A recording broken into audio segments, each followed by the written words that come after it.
Alright guys, this is the video that you have all been waiting for. How to quit smoking weed. This is how you actually quit smoking weed because a lot of people have serious issues when it comes to quitting weed. Now, when I say serious issues, I don't mean issues when it comes to abstaining from weed. I mean issues when it comes to actually quitting weed. And it's completely different. Abstaining and actually quitting is completely different. Abstaining and getting full control over your addiction is completely different because people could quit smoking weed. Everyone could quit smoking weed. It's not that hard. It's really not that hard. You could quit smoking weed for about 3 days, maybe a week, 3 weeks or something like that. But what happens? What happens when you smoke your first blunt again? Because it will happen 100% of the time. You will smoke another blunt after you say you quit smoking weed. 100% of people that I know have said that they're gonna quit smoking weed, and then what happens? They go straight back to smoking the blunt. They go straight back to ripping bong rips and that sort of stuff. It happens. People will smoke again 100% of the time after they say they're gonna after blah, blah, blah, blah. Have you ever had a dream where you whatever? People smoke 100% of the time after they say that they're gonna quit smoking weed because it's something that you just can't avoid. You've been smoking weed for so long. It's been such a huge part of your life. So what makes you think that you're going to say you're going to quit and then you just never smoke again in your life? That's like saying that you're going to quit sugar for the rest of your life. It's so ingrained into your identity and within your personality that it's going to be really hard because if you never want to smoke again in your life, what's going to happen? You're going to have to cut off all your friends. Cut off all your friends. Or you're going to have to move to a country where weed's not legal because I can guarantee you there is going to be an instance or a case where you are going to smoke again and be tempted. And that is okay. So what this video kind of talks about is how to take full 100% control over your weed addiction instead of how to quit. Because this is the thing. This is the thing that people actually, it boggles their mind.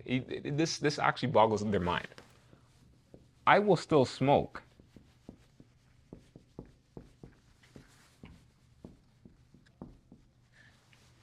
My handwriting's not the best, bear with me. It's been a long time since I actually written something down. But yeah, I will still smoke. 2 to 3 times a year though. Literally 2 to 3 times a year. 2 to 3 times a year, but I feel no inclination to smoke. I feel no craving to smoke. I feel no desire to smoke. The only time I will smoke is when maybe I'm on vacation and weed's legal wherever I'm on vacation. Maybe I'll take 1 or 2 puffs or anything like that. But the thing that you need to understand is that I'm not using willpower to abstain. Like I'm not itching and scratching myself like a crackhead, like, oh man, I need a blunt, but I can't. No, I just have no desire to smoke. And this is coming from someone who was literally the biggest stoner fiend that you've ever met in your life. I used to smoke about 5 times a day. I used to sell weed. I used to be called Ronan the Roller, the person who was rolling up everyone's blunts. I was a person who was literally the person to go to when you want to smoke weed. If anyone wants to smoke weed for the first time, they would come to me. So I was one of the biggest stoners I've ever known. So when it comes to this topic, trust me, I know what I'm talking about. It took me 5 years 5 years to actually fully take control over my weed addiction. And like what I said, taking control over your weed addiction and quitting is two completely different things. Abstaining is essentially quitting. But taking control over your weed addiction means that you have full 100% control over your addiction. You have full 100% control over your usage. So if you want to smoke, then go ahead and smoke. But the thing is though, hold up, there's a freaking fire truck passing by. I don't know if you guys could hear that in the mic. There's a whole ass fire truck passing by. I'm gonna just wait for that to pass. Oh shit. My whiteboard's super wobbly, bro. It's kind of annoying. Like I don't want to return it or anything either. Like whatever. Anyways, as I was saying, abstaining and quitting is completely different. Completely different thing. Sorry. Abstaining and taking control over your weed addiction is a completely different thing. And what you want to get to is you want to get to the point where you're able to take control over your weed addiction. Because when someone abstains, and I know the person watching this right now, this is you 100%. I know you're watching this right now, and this is literally you 100%. You'll say you're going to quit. You quit for about 3 weeks. Then what happens? You smoke one more time. You're like, oh yeah, whatever, might as well, I'm at a party, I'm at a social event, I'll just take one tump of the blunt. And then what happens? You boom, a full-blown addiction happens again. Literally a full-blown addiction happens again. It creeps back up on you like an assassin, like a ninja. Literally the weed addiction creeps back up onto you after just smoking one time. And every single person I know that they say that they're going to quit weed, this happens to them 100% of the time. You cannot avoid this. So after you say you're going to quit smoking, you are going to smoke again. The real challenge, or the real thing that we're actually trying to do, is once you smoke again after you say you're going to quit, are you going to go back into your addiction? Are you going to fall back into your addiction? And that's what I'm going to be talking about today. This is how you get full control over your weed usage.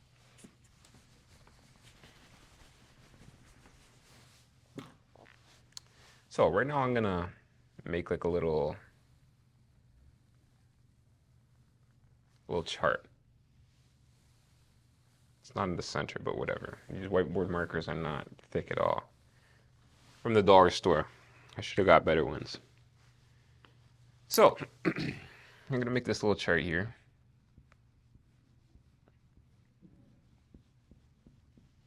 I'm going to put numbers on it. So let's say up here is 100. Down here is 80, 70, 60, and then so on, and then etc. I'm going to just put 10 over here. And then over here, I'm going to put 0. And I'm going to put, negative 30, negative 50, negative 100. Okay, so as you can see here, I wrote a bunch of numbers on these charts, and then 0 is right here. This is where the 0 point is. Now, each number on the chart kind of represents a scale where you're at in your life, some sort of scale. So let's say weed addiction is placed at a negative 30. Negative 30. So let's say weed addiction. And let's say negative 100 is literally rock bottom.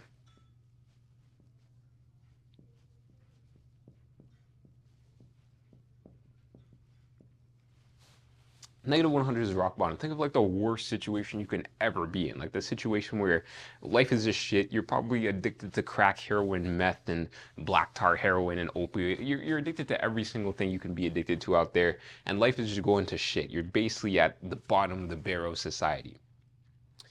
Negative 30 is weed addiction. But alongside the weed addiction, you're also a person who is lazy, bad habits,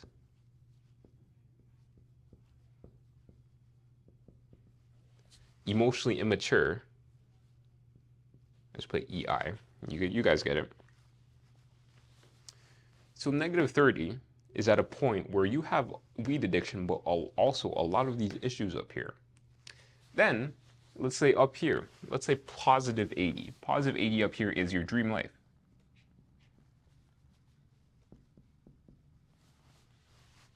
So let's say, what does your dream life entail? What does your dream life involve? Your dream life involves, dream relationship, your dream car, your dream job. You're rich, you're making the amount of money that you want, whatever. You guys could kind of conceptualize that. So, this is the exact reason why people will say they quit weed, and then they'll smoke one more time, and they'll just go straight back into the addiction. So the person who quits smoking weed, they're at a negative 30 right now. They have the weed addiction, but they also have all these other problems. They have the laziness, they have the bad habits, they have emotional immaturity, they have trauma that they're still holding on to, they have emotional unintelligence. They're just not the best person, if you know what I'm saying. They have bad habits. They don't really go to the gym. They don't take care of themselves. Their life is just kind of in a rut, like they're not really taking their life serious. So they have weed addiction plus all of these issues as well. So this is exactly what happens. This is exactly what happens when someone says that they're going to quit smoking weed. They quit weed, and then maybe they move up to a negative 10.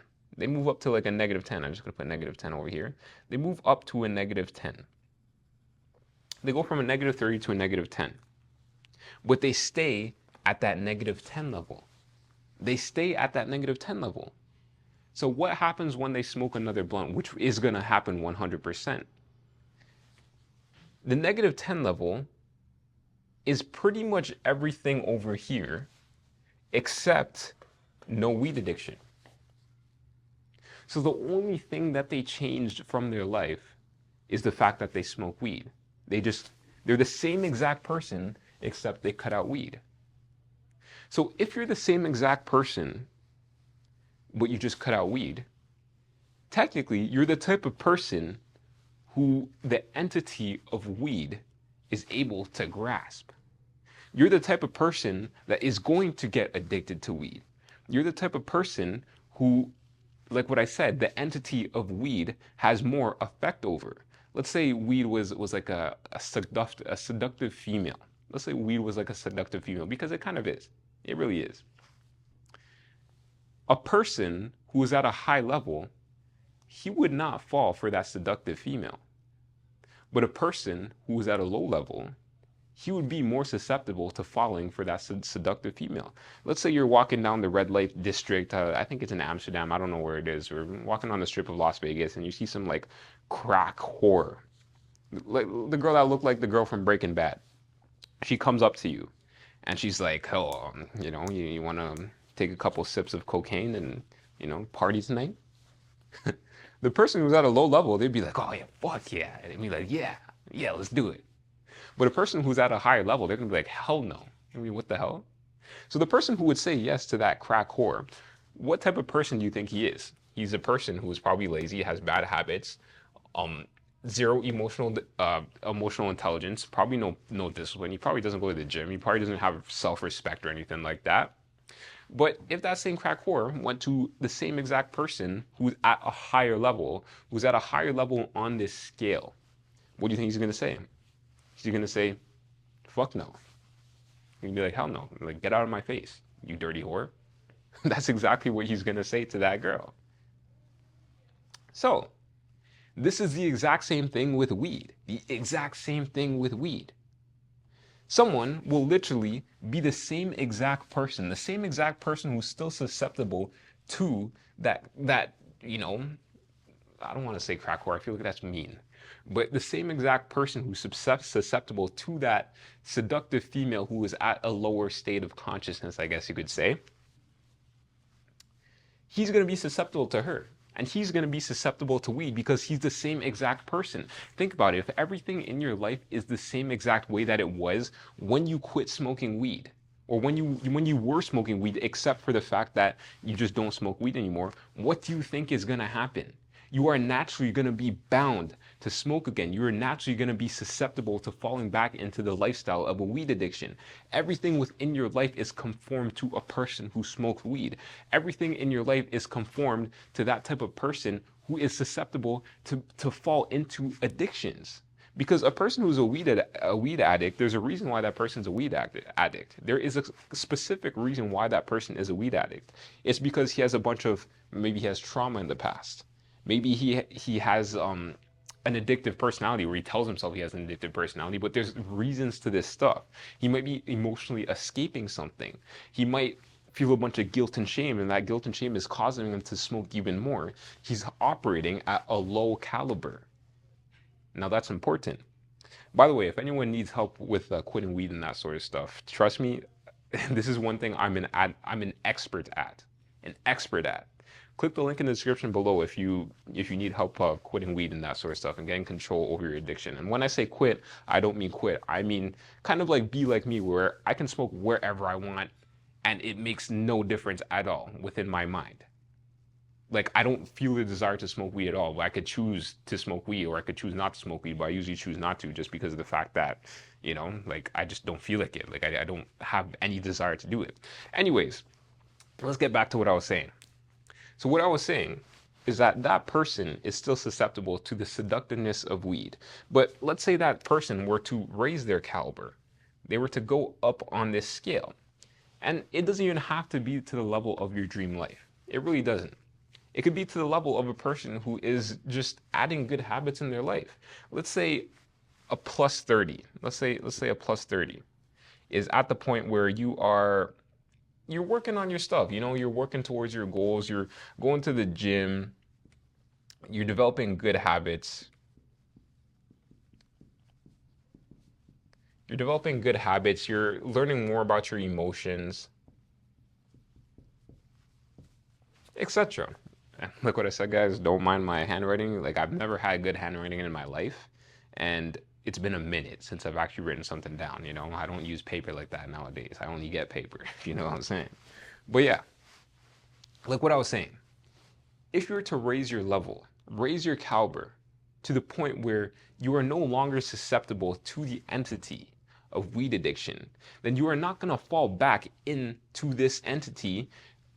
You're not going to fall back into this seductive entity of the weed addiction. You are just not going to do that, because once you raise your self standards, once you raise your caliber, what happens? Low caliber things like weed addiction cannot grasp hold of you. Low caliber things like weed addiction is not appealing anymore. You've essentially outgrown your weed addiction. It's the same exact thing how you outgrew playing Fortnite. Think about it. You outgrew playing Fortnite. You outgrew playing Minecraft. You outgrew playing Roblox. You outgrew playing a bunch of things. You outgrew the little bad habit of you biting your nails whenever you're nervous. It's something that you outgrew. So your weed addiction, this is something that you outgrow. It is not something that you quit. It is something that you outgrow. And when you outgrow something, you have the choice. You have the power to say no. Once you outgrow something, it doesn't become appealing. Think about this. If you wanted to play Fortnite right now, what would you do? You'd probably go ahead and play a game of Fortnite. No harm, right? Right? Am I right? I'm right. Yeah. You would play Fortnite if you wanted to. No harm. You'd be like, yeah, whatever, I'll play Fortnite, but I don't want to. I don't feel like it. I have no desire to play Fortnite. Am I wrong? No, I'm right. So it's the same exact thing with weed. If you're to outgrow it, and when I say outgrow it, I mean developing good habits, learning about your emotions, actually expanding your mind, reading books. Weed is going to be very unappealing to you after that, because you are now at a new level. Before, you were at the level where weed was appealing. Now, let's say there was someone who was living their dream life. You're to go from here all the way up to here. For example, let's say someone like Joe Rogan. And this is the exact reason why someone like Joe Rogan is able to have full control over his weed usage. And Joe Rogan smokes weed. Yes, he openly smokes weed, but he didn't start smoking weed until he was after the age of 30. And a lot of people are probably thinking like, oh, Snoop Dogg, Wiz Khalifa, shut up. Shut up. It's their job. It's their job to do that stuff. It's their job to smoke weed. They make music. But anyways, that's besides the point. If you're to raise your caliber to one where you're in your dream life, what do you think is going to happen? You're going to be living such a good life that weed is the stupidest thing in the world to you. But you could choose to smoke weed if you want to. Someone like Joe Rogan, he's not addicted to weed. He literally says that I don't want to smoke weed every day. I don't want to be high every day. Yeah, I like smoking weed, but I'm not going to smoke every day. I have shit to do. I have stuff to do. He's not susceptible to the entity of weed addiction, because that's what it is. It's just really an entity.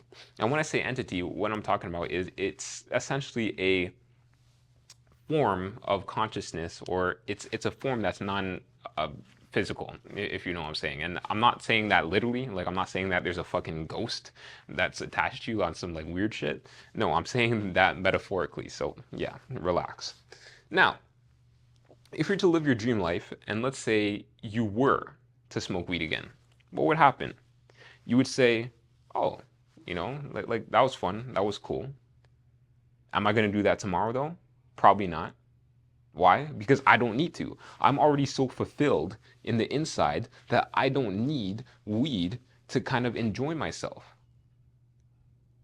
You're going to say, oh, I don't need weed to make me feel good. I already feel so good.